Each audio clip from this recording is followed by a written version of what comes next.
foli ani tanuni an bɛ o lase Mali Actu filɛbaga bɛɛ lajɛlen ma Mali kɔnɔ Mali kɔ kan an ka foli bɛ se aw bɛɛ lajɛlen ma tɛnɛn don février kalo tile 21 fɛn min ye Orange Mali ani Move Africa n'o ye Malitel ye olu taara tile 5 baarabila la baarabila min ni a kɔlɔlɔ bɛ ka se kosɛbɛ kosɛbɛ maliyɛnw ma fɛn min ye weleli maliyɛnw ni ɲɔgɔn cɛ fo ka taa se bɔlɔlɔ n'o ye internet ye fo ka taa se o utilisation ma degunba de bɛ o la bi an ka bi babu bɛna boli o kan kosɛbɛ Fatumata i ni tile nse an cɛ cam b'i fo ani me Malactu filɛbaga bɛɛ lajɛlen fo kabini u sigiyɔrɔ la maaw bɛ u ka bɔlɔlɔw sanfɛla ka na cɛ an ka foli bɛ aw bɛɛ lajɛlen ye Fatumata a kɛlen don degun ye dɔɔni dɛ maliyɛnw degera connexion na kojugu mais bi connexion sɔrɔli ka gɛlɛn a kɛra wifi ye o a kɛra réseau mobile ye o a bɛɛ bɛ ka gɛlɛyaw sɔrɔ kosɛbɛ e yɛrɛ bolo mun de bɛna se ka kɛ nin na bon ni an ko a ma kɛ gɛlɛya ye an bɛ nkalon tigɛ nin kɛra degunba ye bɛɛ kan parce que ni an y'a ta k'a lajɛ maa caman fana balo de bɛ connexion na ni o ye bɔlɔlɔw fanfɛla ye quoi sabula mɔgɔw dɔw bɛ feere kɛ ten cogoya de la u n'u ka clients bɛ kuma bɔlɔlɔ siraw de fɛ donc n'a fɔra kabini lundi bi y'a tile 4 fo ka taa se sini ma sini de bɛna kɛ a tile 5 ye n'a fɔra don o don e dun kan k'i ka nasɔngɔ ɲini e bɛ balo nin ko suguya ninnu na donc e ka baarakɛminɛn tiɲɛnen don tiɲɛ na o ye degun ye donc nin ko in yɛrɛ kɔni bɛ yɔrɔ min Orange ani parti min b'a conseiller n'o ye consommateurs ka association ye donc u ka sigi ka kuma u ka solution ɲini solution min na clients tɛna se ka sɛgɛn cogoya min na sabula nin bɛɛ bɛ ka kɛ anw clients de kan client n'a fɔra i b'i ka wari don puce la i ka téléphone b'i bolo i tɛ ka se k'i ka connexion ɲuman sɔrɔ appel yɛrɛ tɛ sabula crédit ko yɛrɛ banque bɛ yen yɔrɔ caman datugulen don master mun kan ka crédit di olu ka baarakɛyɔrɔ caman datugulen don donc Bamakɔ kin la ka taa Kanajigina ni Mamaribugu ninnu fanfɛla la crédit ko ka gɛlɛn kosɛbɛ donc nin bɛɛ ye degun ye ni o bɛ lase client kɔni ma ayiwa an bɛ mɔgɔw hakili lajigin k'a fɔ ko association de consommateurs minnu ye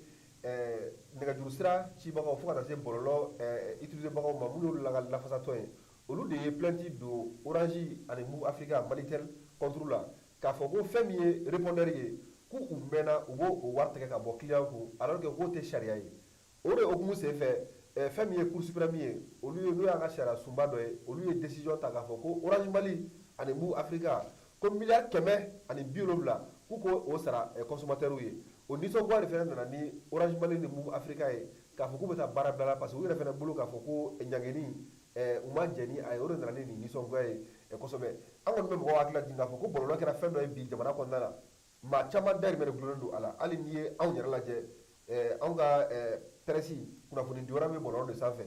bɔlɔlɔ de b'a to anw bɛ se k'an ka ɲininiw kɛ k'u bila fiɲɛ fɛ an kalanbagaw fana bɛ a kalan ten cogo la n'i ye connexion tigɛ a bɛ n'a fɔ i ye mɔgɔ kunnafoni tanya parce que mɔgɔ fɛn bɛ kunnafoni bɔlɔlɔ fɛ olu si tɛna kunnafoni sɔrɔ tuguni olu caman bɛna to sigasika kɔnɔna la yalima Fatumata nin ko in na est-ce que a ka kan an ka ɲɛmɔgɔw k'a lajɛ ka décision dɔw ta walasa nin ko in Orange ni Malitel mɔgɔw bɛ se ka baara kɛ cogo min na pour que mɔgɔ fana bɛ se ka continuer ka baara kɛ bɔlɔlɔ sira fɛ cogo min na ka se ka u ka dahirimɛ sɔrɔ wa bon ne kɔni fɛ solution kan ka ɲini a la bon solution kan ka bɔ côté fila bɛɛ lajɛlen de la bon nin na nin ye côté saba de quoi solution kan ka bɔ o bɛɛ la mais min ye Orange ni Malitel ye ne bolo aw ye entreprise belebeleba de ni nin ko sugu kɛra a kan ka ɲɛnabɔ ni justice sira de comme justice d'aw ɲangi k'a fɔ k'u ka compte bancaire minɛlen don et puis u bɛ fɛ nin sanction ninnu ka wuli ka b'u kan donc aw ye société ba de pour que syndicat bɛ wuli k'a nin kɛlɛ kɛ mun na société tɛ se k'a ka avocat ta walasa a ka nin kɛlɛ kɛ mun na a retombée bɛ bɛn ale ka clients kan est ce que n'an y'a jateminɛ kɛ est ce que ninnu b'u ka clients bonya hali ni maa minnu bɛ ka kuma clients tɔgɔya la hali n'u ka kuma an ka kɛ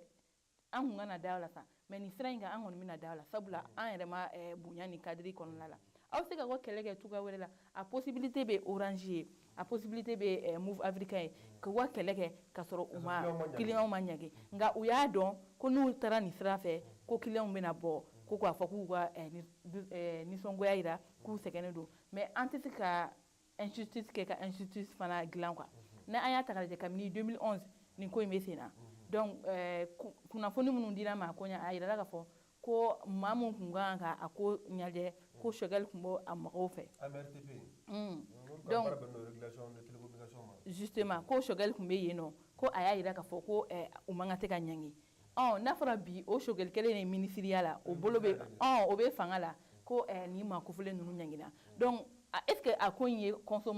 consommateur ka ko ye est ce que nin ye anw client ka kɛlɛ ne yɛrɛ ko kɛlɛ de wa ou nin ye ko wɛrɛ kɛlɛ de wa an yɛrɛ kɔni t'a dɔn nka ne kɔni bɛ fɛ ni parti bɛɛ lajɛlen ka a lajɛ toujours o de don a yɛrɛ tombe bɛ bin population de kan parce que client tɛ dɔwɛrɛ ye mali population kɔ client tɛ mɔgɔ si ye na anw tɛ nu anw mun balo bɛ réseaux sociaux la anw minnu ka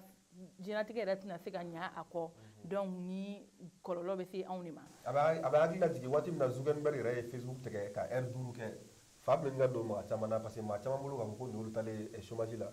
bon Orange ni Move Africa n'u ka lafasatɔn wulila nin baara in fɛ grève o bɛ se ka kɛ hakɛ ye nka fɛn min bɛ yen nɔ ko service minimum o fana o bɛ kɛ n'o o ye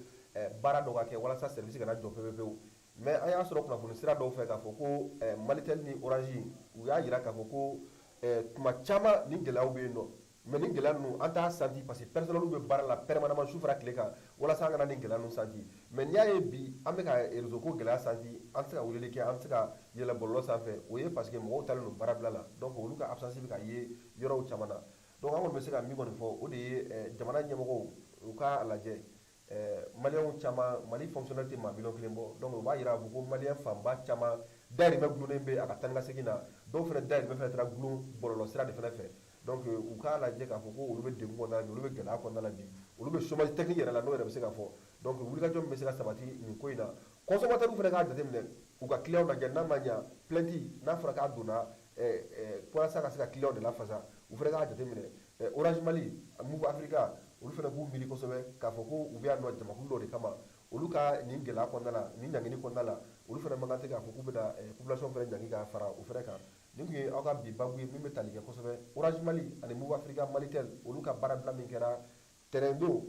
février kalo tile 21 n'o bɛ kun cɛ sini nin tun ye an balimakɛ Basi Cam ka taa fara n baaraɲɔgɔn Fatumata ma